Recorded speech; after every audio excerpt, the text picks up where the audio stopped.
what I'm hoping to do is do a little learning and a little entertainment all mixed together, as well as test your knowledge of Passover trivia, mostly around the rituals. And this is not just a quiz show, if you will. Actually, I'm really inviting dialogue. So if something sparks a question or a childhood memory or a story, it's there's only about 10 questions, not just 4 this time, but we have 10. So what we'll do is I'll throw out a question. And Justin, you are more familiar with this this part of the program than I. So why don't you explain what everybody should do? Yeah, you don't need to do anything. Rabbi Gross will throw out a question. We're doing it in a poll format, so you'll see the question on your screen. Click on one of the dots where you think the answer is. Then I'll share the results, and Rabbi Gross will go over what the answer is and to see how we all fared, and then we'll kind of just go on from there. So, right. You're gonna see the poll question come up on your screen, and then so that's the way we're doing it. So here's question number 1 for you. We'll pull up the question. Do you all see the question? Yeah, you probably do, right? Yeah. Okay. Why can't I?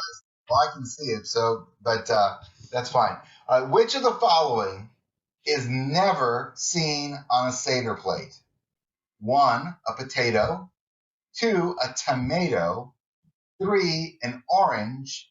Or 4, a cluster of grapes. Justin, you have to tell me when this fills out, because I can't think see. It's probably what we happened. Okay, yeah. All right, so one more in there. We got all right. So let's see what we got. So we had 50%. 3 people said potato. 1 said tomato. No one said orange, and 2 said a cluster of grapes. All right, those who said a cluster of grapes, you are correct. Let me explain the other 3. Let's start with the orange, because I think that was the most popular. Right? I can't remember. So the orange was introduced probably about 2 decades ago, about 20 years ago, maybe a little more.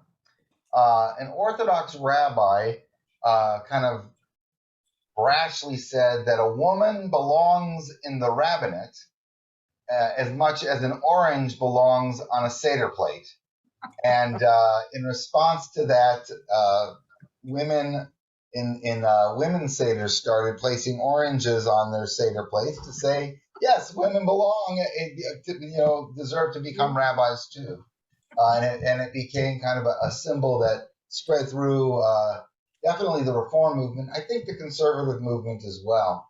Now I think they have to be removed. The Orthodox, there are 2 Orthodox seminaries, I think, that have ordained women. They're still trying to figure out what to call them, because you don't want to call them a rabbit. Rabbi is a male term, so they have to kind of figure out. There's a bunch of terms for them, but the modern Orthodox community is starting to ordain women rabbis. The tomato is something that small groups. It's not a widely popular thing, but the tomato is a symbol of American modern day American slavery. Believe it or not, there are pockets in Florida in the tomato growing industries that I don't know if they've been broken up yet, but they have discovered serious slave-like conditions where migrant workers have been chained into very, very crowded, motorhomes. And then, they have no identification. They get nothing. And they're told they have to work to get back their passports and materials. And they basically can never leave. So it was an awareness, raising awareness of some of the criminal activities in farming in the United States. The potato serves 3 purposes. people started placing the potato on the Seder plate to remember the Holocaust and to remember, that sometimes people just have a potato to eat, and that would be their whole meal. But it also served two other purposes. It shares the same blessing as the karpas, the greens that we dip in the salt water. Both are borei peri ha'adama. And the third thing that it serves is, I hope I'm not giving away one of the other answers. Maybe I won't tell you the third reason. It has to do with roasting. So the roasting of a potato serves as just like you have the roasted shank bone. Some people also have a roasted potato. And I think later on I have a roasting question, so it'll become more clear. But those are the three things that you will see on some Seder plates: the potato, the tomato, and the orange. And of course, the other stuff that we'll talk about. Any questions or thoughts that come to mind on this first question? Let's go to question number 2. All right, this one has always actually puzzled me, and I have to always remind myself. Even when I came up with this question, I came up with the question because I wanted to get the answer. I'm always confused. Those of you who set your own Seder plates know that there are 6 little cups, right? And in those 6 little cups are items that match the picture of what's in the cup, right? So it's clear, you have charoset, you can help me out too, you have the shank bone, you have an egg, you have, and they all look like the item until you get to this strange little cup that says chazeret. And usually there's a picture of lettuce. I don't know if your Seder plates have pictures. Usually it's a little bit of a picture of lettuce. So here's my question. What do we do with the chazeret, this lettuce, and what is the meaning behind it? 1, lettuce is placed on the plate as a second symbol of springtime. It is not eaten. 2, lettuce is placed on the plate as a symbol of freedom of choice. We can choose to use the chazeret, or we can choose to use the karpas, which is the other greens. And it's a matter of choice to dip it in the salt water. Number 3, lettuce is placed on the Seder plate and used as a second kind of bitter herb, which is used to dip in the charoset, while the maror, the other bitter herb, is eaten by itself. And the third is lettuce is placed on the Seder plate as a symbol of the harvest aspect of this spring harvest festival. All right, drum roll. Rabbi, I have kind of a serious question to ask you. We did already vote, but is Justin able to see actually how each person voted, or just the tally? Just the tally. Because I don't want him knowing how I'm doing. Here's the results. So we had one person go with the option 1, one person go with option 2, 3 went with option 3, and then one person went with the 4th option. Nicely distributed there. We had those who are the majority here won. Yes, it was option number 3. There are 2 kinds of bitter herbs. Now, it's not the issue really is not that you have to eat one by itself or eat one dipped, but you can. It has become a custom over time. But the real thing was that the lettuce, bitter lettuce, is like well, now we have arugula, which is really bitter, but like romaine, that served as the bitter herb. At some point in time, they discovered like horseradish, and that became the dominant bitter herb. But they kept putting the lettuce on the table. So many people use the lettuce to kind of be a nice scoop for their charoset. and many eat that bitter herb, the maror, the horseradish by itself. There's another question coming up about that, so I'm not gonna blow it. But those who voted about springtime, definitely it's a yes. These were a lot of partial, yeses. And what was the other one that? Well, there's not really freedom of choice, but the idea of springtime is always a thing in Passover. Any questions with that, or customs that you may have grown up with as a child, or a story? We always talk about that on the plate every Passover. We're like, what do we do with that again? So now I know. Is that the same as the parsley that we dip in the salt water? No, that's a separate one. So it really is paired with the bitter herb. Interestingly, I started because our new Seder plate doesn't have anything, no pictures, no words. So I like the symbol of like salt water. So I'll put some salt water in there, because it's symbolic of something. I never knew what to do with the chazeret. But there you go. Fran, you had a thought. Jane Pfeffer told me years ago that when lettuce is first picked, it's very bitter. Oh, I didn't know that. But if Jean said it, it must be right. Absolutely. Absolutely. So, number 3. We are supposed to dip twice during the Seder meal. Whoops. Which of the following I got is not... I got the egg as number 3. Maybe I have Oh, you're right. I went down too far. Okay. Don't jump too far ahead. Yes, egg. What is the most accurate meaning of the roasted egg on the Seder plate? 1. The egg is a symbol of springtime and rebirth. 2. The egg recalls the festival offering that was offered on Erev Pesach. The egg was selected as the roasted item because it was associated with mourning. 3. The egg recalls the Egyptian goddess Nun.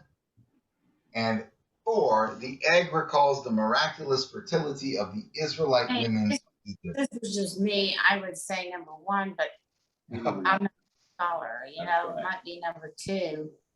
No. Anna, you're on the right track. It is number 1 or 2. Not. It's number 1 or 2. We, I thought she thought we were muted. Oh my God. yeah. All right. So we got 3 and 4 did not get any votes. So we had 4 people go with the egg as a symbol of springtime and rebirth, and we had 2 go with the egg recalls the festival offering that was offered in Erev Pesach and associated with mourning. So the answer is it is 1 and 2, but 2 is actually a broader and more accurate explanation. I was going to pick 2. I thought it was number 1. So it is a symbol of springtime. If this voice would be number 1. So it is. This could be the first Zoom divorce right here with the 2 of us.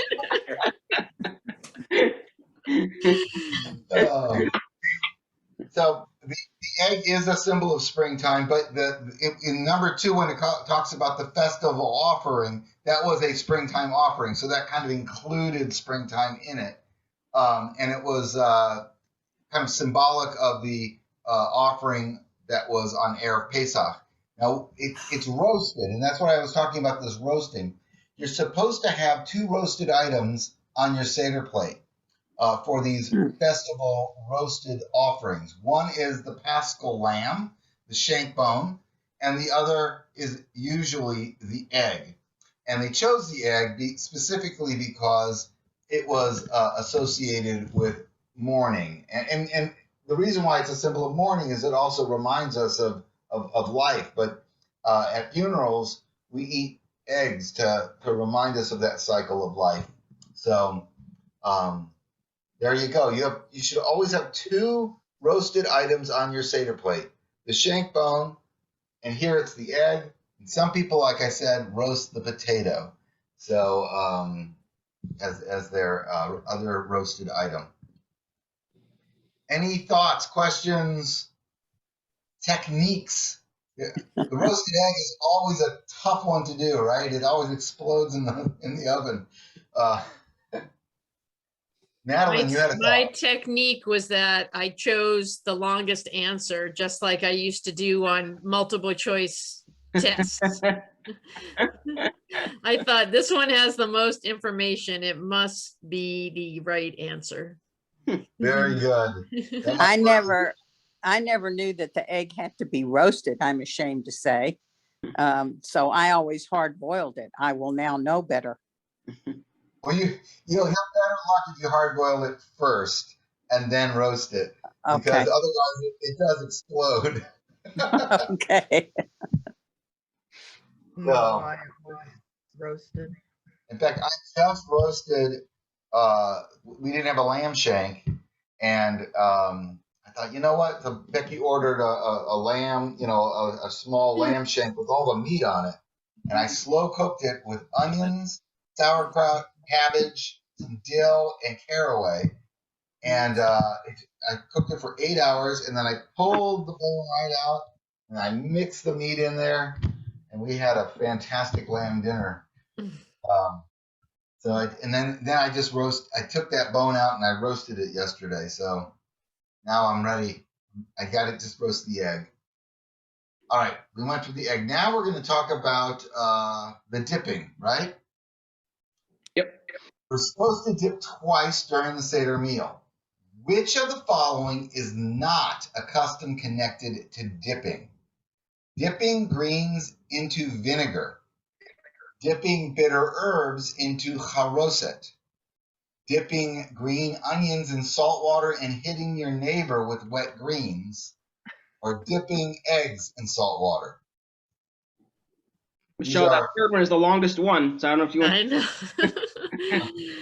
But it's so ridiculous that it's probably right. You're probably that's probably some tradition I don't know about. So I'm torn. I think Michelle probably got a perfect score on the SAT. Well, I like outsmart myself. I'm gonna go here. All right. Well, I'm sorry to say that no one got this one right. We had 3 that said dipping greens in vinegar, and 3 that said the dipping green onions in salt water when hitting your neighbor with the wet greens. Rabbi Gross will tell you what the answer really So is.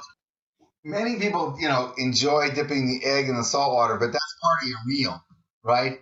It's not part of the rituals of the Seder, so that's why it was outside it's not that it's not done, it's just not done as part of the Seder ritual. So dipping greens into vinegar is a Sephardic custom. Rather than doing salt water, they dip it in the bitter, salty, awful taste of vinegar. Dipping bitter herbs into the charoset is the Hillel sandwich, right? We already know we do that. You guys all got that one right. And it is a custom I know it's a custom in the Turkish Jewish community, but it might be a few others where they have a custom of dipping the green onions, the scallions, into salt water, and then they sing Dayenu while whipping each other like they're like whips.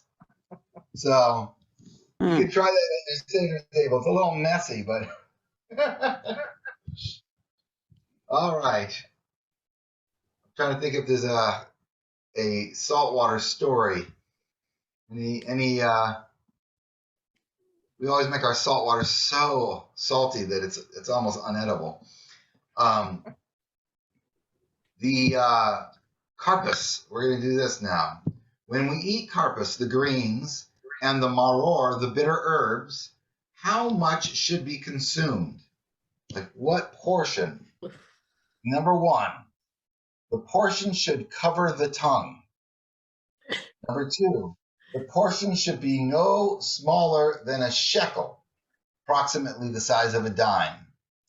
Number 3, the portion should be no smaller than a large olive or a kazait. And number 4, the Talmud does not actually specify the actual size of the serving. Ooh, whoa, got 4 and they all went with one answer so far. 5. Wow. Let's see. We all have everyone. Okay, let's see if Everybody went with one answer? everyone chose the Talmud does not specify the actual size of the serving. It does. It does. And here's Kenny, you had the wrong answer. So it does. The Talmudic measurement that is very interesting for food, very often with food, is they use a large olive, a kazait. So if you ever hear, Rabbi going on about, oh, you just need a little kazait, it's a little olive size of a bread, or so you're supposed to eat about the amount of a large olive. So not too bad for the greens, but that's a lot of bitter herbs. Okay. The next one. Why is there no blessing over charoset? Number 1, there's never a mitzvah connected with consuming charoset. Charoset was originally introduced for this reason, for purely therapeutic reasons, in order to alleviate the harsh effects to the stomach caused by little mites that are found in some of the bitter herbs. You're going to go with your original theory there, Michelle, huh? I don't know. Number 2, the diversity of charoset styles doesn't lend itself to a consistent blessing. Number 3, charoset is not, I forgot a verb there, is not considered the main course and therefore falls under the blessing recited after the meal or for the meal. And number 4, this is a trick question. There is indeed a blessing that is connected to the eating of charoset. I think 3. Donna, you're not muted. I do have a question. Who wrote the incorrect answers? I wrote them all. Well, I didn't write the correct answers, but I put together these crazy answers. Well, I'm sorry to say, for the second straight question, none of them, no one got it right. We had 4 that said the charoset is not considered the main course and therefore falls under the blessing recited for the meal. And we had 2 that thought it was a trick question, that there is a blessing before eating the charoset. There is no blessing for the eating of charoset. And it's because there was no mitzvah actually ever connected to it. It really was a therapeutic, it was introduced to the meal because of these little mites that people would get in their stomachs after eating the bitter herbs. Very odd. Okay.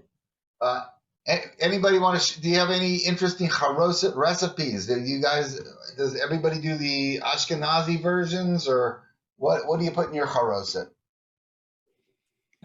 I have one recommendation, that next time you do something like this, you ought to let Justin write the answers. You made it too difficult for everybody. No, just 2 in a row that people got wrong. You guys got a bunch right.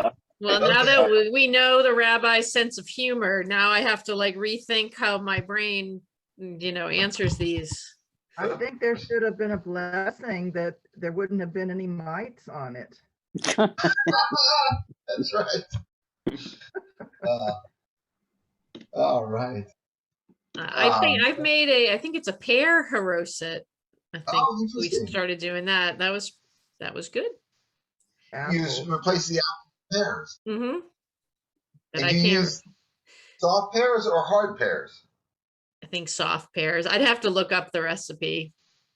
No, I don't know. Sadly, it was my mother-in-law's, so this will be the first year I have to make it, I guess. Oh, so wow. I'll have to find the recipe. But it's good. If you really want to make it like mortar, you got to get those gritty pears. Yeah. They're really gritty. It's almost like eating sand. Does anybody make a Sephardic haroset? Because there's different customs, you know. So the Ashkenazi Jews, the Eastern Europeans, really gravitated toward the apple, which, by the way, was not a common fruit when they first started out. But the Sephardic Jews used dates and nuts and sometimes bananas. They kind of used what was available to them to make that mortary texture. All right, here we go. Let's see what's the next one. This one hopefully won't be as difficult. At what stage does grain become chametz? At what, forbidden for eating on Passover? 1, if it has been stored before Passover, it becomes. I have to remember. If it is stored before Passover, that's when it becomes chametz. Number 2, grain becomes chametz as soon as it is milled into flour. Number 3, after 18 minutes. And number 4, when it's on the stalk. Will the losing streak come to an end? This one's a little tough too. It will. We have someone that got the correct answer, so waiting for one more here. But we got a good here we go. All right. So one person went with if it's been stored before Passover. We had 2 say grain becomes chametz as soon as it's milled into flour, and also we had 2 say after 18 minutes, and then we had 1 that said on the stalk. All good answers. So grain is grown specifically for Passover. They kind of have their Passover grain. It's still okay on the stalk, right? Because it hasn't been picked yet. But it actually becomes potential chametz as soon as it's milled into flour. The 18-minute rule sticks in people's head a little bit. Kenny! Because, what's that? Who got that one right? Kenny and... Sorry, I'm interrupting. I'm just having fun here. Okay, so who else got that one right? Kenny and... I missed the answer. Which one? Grain When it's milled into flour. Oh, that's me. I got it. Finally. So it really becomes potential chametz as soon as it's grilled into flour. Now, the 18-minute rule is when it's being made into matzah. So as the grain, it's milled into flour, it's chametz, but now you're making it into its matzah. You have 18 minutes from the beginning, when you add the water, to when it's baked, to prevent it from leavening.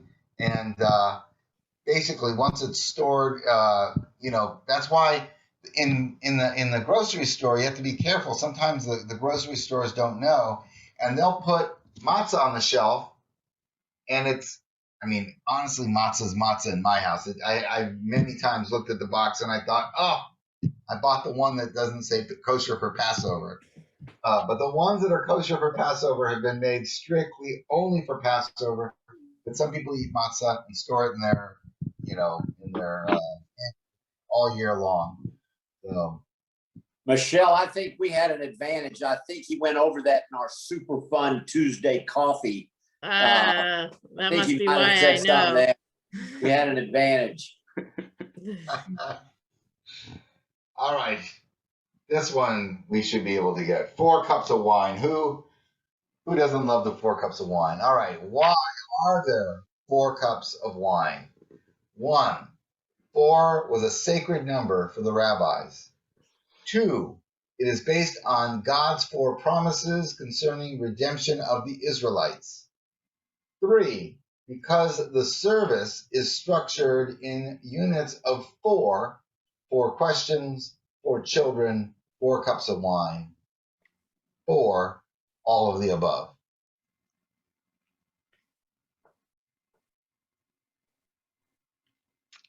So far, 4 people have gone with all the above. 5 people go with all the above.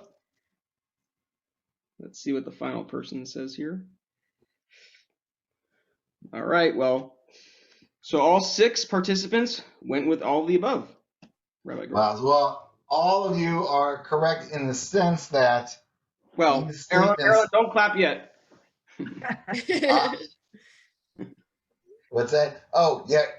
You're all of these are true statements with regards to the Seder, right? So 4 is sacred, 4 promises, and the 4 units.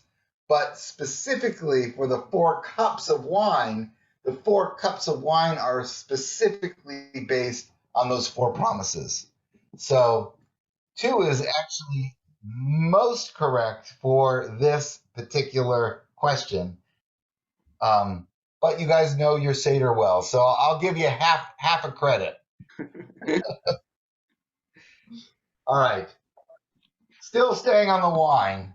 Let's see if Michelle keeps her strategy of long answers or short. Okay. Does it matter if your wine is red or white? And if so, which is preferred? Number 1, white wine is preferred because it tastes better and reminds us of the hail. Number 2, red wine is preferred because it reminds us of the plague of blood. Number 3, red wine is preferred because it was regarded as superior in ancient times. It is also recalls the blood associated with Passover. However, if white wine is being used and it is superior to the red, the white wine is preferred. It's a long answer. Number 4. That's your sense of humor. I know that one. So Number 4, red is not only preferred, but white wine cannot be used at all.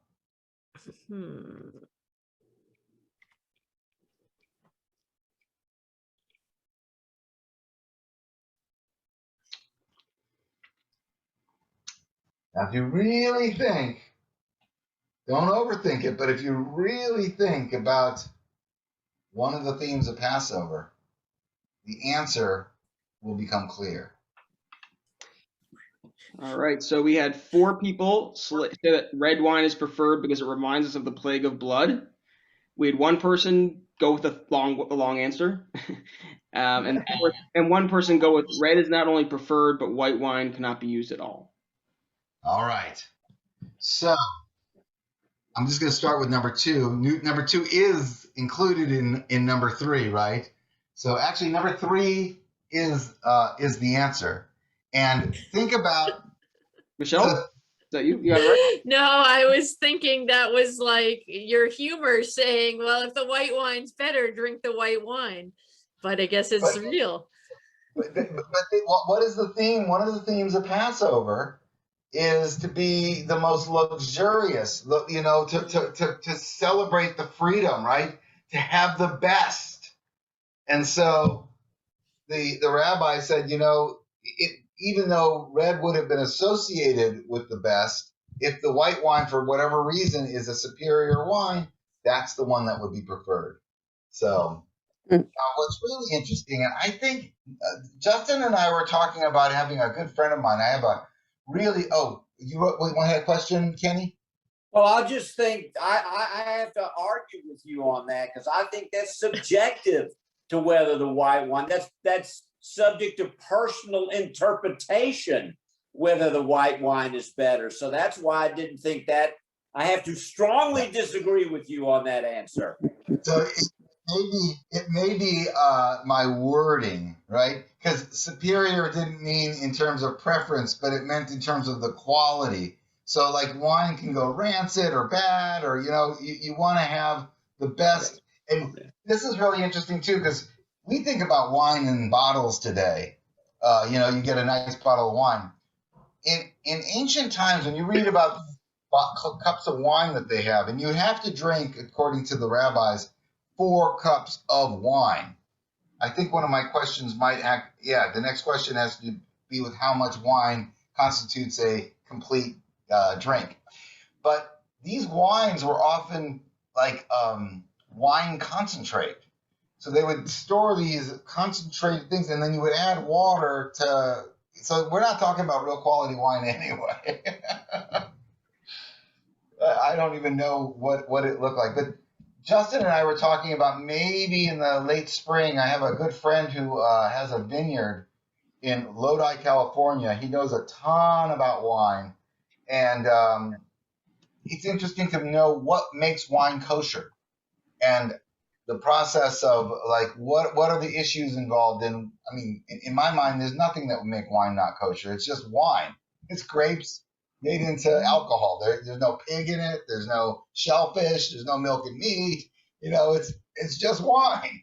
But there are strict regulations which are really very interesting.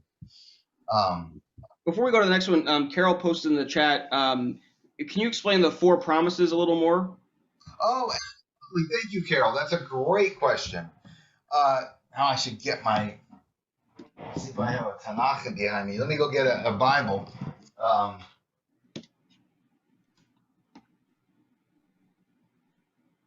But in the book of Exodus 12, if we find this, there are 4 promises that God makes to the Israelites with regards to redemption and freedom. I'm going to read them each to you because I always forget. All right, here we go. So this is my eyes. There we go. That might be in Exodus 6. But anyway, God makes 4 promises. I will take you out of the land. I will lead you to be my people. I will. Oh, you stumped me, Carol. I don't know them by heart. I always have to read it from the Haggadah. But those, yeah, there's 4 promises. I should have written them down. I will redeem you with an outstretched arm. I will take you to be my people. I will lead you out of the land of Egypt, and I will I can't remember, free you from Egyptian bondage or something. But those are the 4 promises. And since we're talking about the promises, actually in that one passage, there's a 5th promise that is made, and it's the promise, I will take you into the land that I promised to your forefathers, Abraham, Isaac, and Jacob. That promise for the rabbis was a promise that was unfulfilled. The land of Israel was just a land of hope. It's where we prayed to when we prayed. It's what we prayed about for the concept of return. And these rabbis only believed that God would bring them back one day in a hope. So who was the prophet that heralded the coming of that day, the coming of the Messiah? Elijah. So Elijah's cup really is a cup of hope that sits full on your table, unconsumed, because that promise had not yet been fulfilled. And when we read at the end of the Haggadah next year in Jerusalem, that is not really a modern day thought that, hey, let's go celebrate in Jerusalem next year. It's a messianic hope that God will bring about that day soon. By next year, God will redeem all of us. So that 5th promise was not fulfilled. I hope that answered your question, even though I didn't get all of the quotes right. But now you can spot it. Each of the sections of the Seder that starts with the wine is broken into that unit. So it's first, I will free you, I will redeem you, I will set you, all of those. Let's see. I have an idea for an event. Okay. So I've been doing these a lot with work. They've been doing virtual wine tastings. And so then they partner with a vineyard and they send the wine out, and maybe we could do it as a fundraiser. Tell people, whatever the cost of the wine is, and they ship it to the house, and then they are at the vineyard, and sometimes they'll just turn the computer around and show you the vineyard, and they talk all about it and their grape season and all that. That's fantastic. Yeah, we can play around with that a little bit. My Becky, my wife, did it with my friend's name is Marcus in the vineyards Bokish Wineries. If you ever drink a Spanish varietal that was grown in the United States, those vines were originally from my friend, because he was the only grower who brought Spanish wine to the United States about 25 years ago. And his stories about how he got them into the country are really very funny.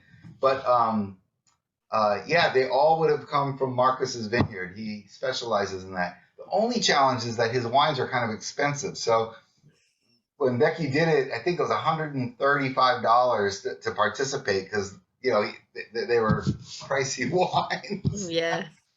But we can do something. I think it's a really good idea, and it's really fun. All right. Here's a really fun question. I think this is the best one on the entire list. How much wine is the minimum volume that is to be consumed in each of the 4 cups, right? The minimum amount to fulfill the mitzvah of drinking that wine. 1, the halacha prescribes that the cup should hold the equivalent of the amount of liquid displaced by 1 cheek. Number 2, halacha prescribes that the cup should hold the equivalent of the amount of liquid displaced by 1.5 eggs.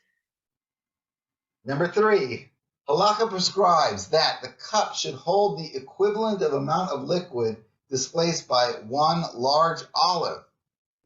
Number 4, halacha has no specific amount that needs to be consumed. It just says 4 cups. Let's see what we got. I feel like you mentioned this at the Seder at HCRJ. We'll have to see if I got it right first. I think I did too a couple of years ago. Well, Michelle, you did not get it right. I did not. Because no one got it right. 1.5 eggs, that's a lot. We had 2 people go with the halacha prescribes that the cup should hold the equivalent to the amount displaced by a cheek. 3 go with number 3, which was displaced by 1 large olive, and 1 go with that there's no amount that needs to be consumed.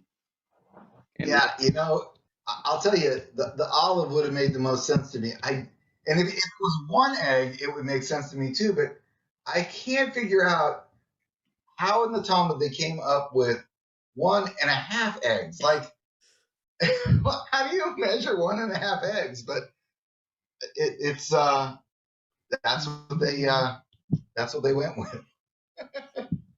That's a bizarre one. Okay. All right, here we go. Why do we place 3 matzos on the Seder table? Number 1, 2 are required to serve in place of the challah for Shabbat and Yom Tov. The 3rd is an additional portion to recognize and remember the sacrifice made for the festival. Number 2, 2 are required to serve in place of the challah for Shabbat and Yom Tov. The 3rd is lechem oni, the bread of affliction, which is to be broken into 2 pieces. Number 3, the 3 forefathers, Abraham, Isaac, and Jacob. Number 4, symbolic of the 3 sections of the Jewish Bible, Torah, prophets, and writings.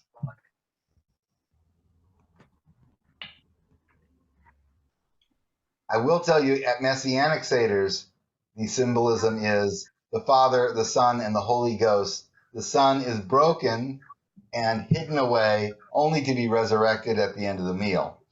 So, Ow. I know, that one's a little uncomfortable. Well, we did very well on this one. We had 5 individuals go with the second option, which is correct. And we had 1 go with the 3 fathers, which is Abraham, Isaac, and Jacob. But 5 people got this one correct. And I will say, so the number 2 is correct. Number 3, there is a midrash. So you may have had in your Haggadah at some point the Abraham, Isaac, and Jacob. So I did see that in a number of Haggadahs where it's like a side note kind of that people are, we're always trying to embellish why the Seder is so long. But the original reason is for like the challahs on Shabbat plus the bread of affliction. So, okay. See, it's not so hard, Kenny. Almost everybody got that one right. I got that one right. I went bread of affliction kind of caused me to get that one. They're tough. Kenny, Let me tell you something. Kenny, I was kidding. I actually know. I know who. You know, I don't know whether to believe you. I don't know what it is. I'm just kidding today. All right. Sorry. What is the original custom of the Afikomen game? Number 1, adults hide it and the kids find it. Number 2, all members of the Seder table fight for possession of the Afikomen. Number 3, the original custom is for kids to snatch it and hold it for ransom. Number 4, the custom originated at a later point in history to keep kids interested because Seders got so long. Kenny, he talked about this on Tuesday. Now you're really gonna make me feel bad if I get it. I don't remember that. I might have gotten up for a second.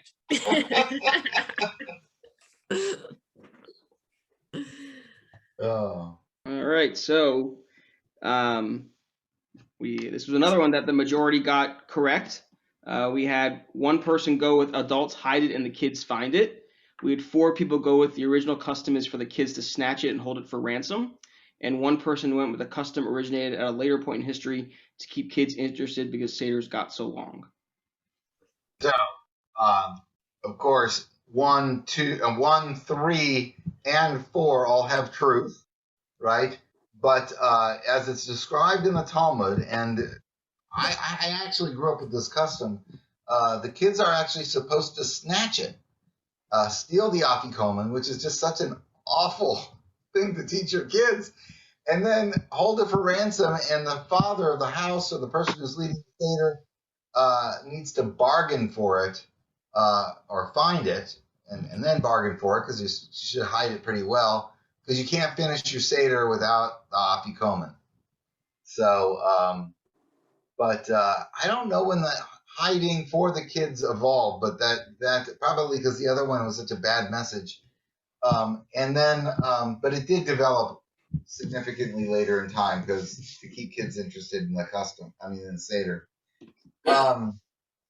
Where do we place the Afikomen after it's broken from the middle matzah? We place it under the tablecloth. We place it on one's shoulder. We place it in a napkin. Number 4, all 3 are correct.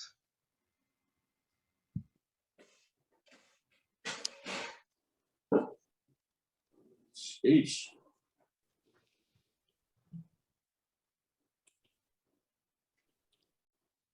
Well, we're going out on a very high note.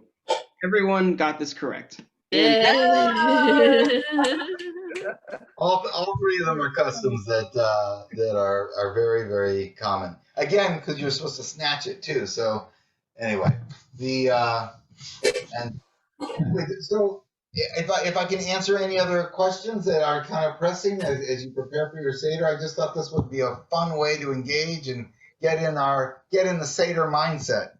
And It would be fun to have the questions with the right answers if we could get emailed that to use at our own Seder. Oh, yeah, sure. Yeah, we can. I'll email you everyone. Yeah, well, I can just email you it. That'd be great. Yeah. Mm-hmm. We have a tradition with the Afikomen that after it's been found and all that, everybody gets a scratch ticket, a lottery ticket. Oh, that's cool. Everybody at the table.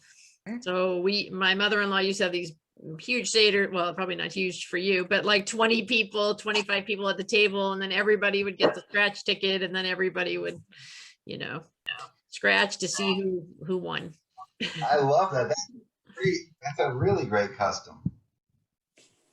in our house, I try not, because there's so many people. So we have the congregational Seder on first night usually, which is massive, right? It's like 175 people.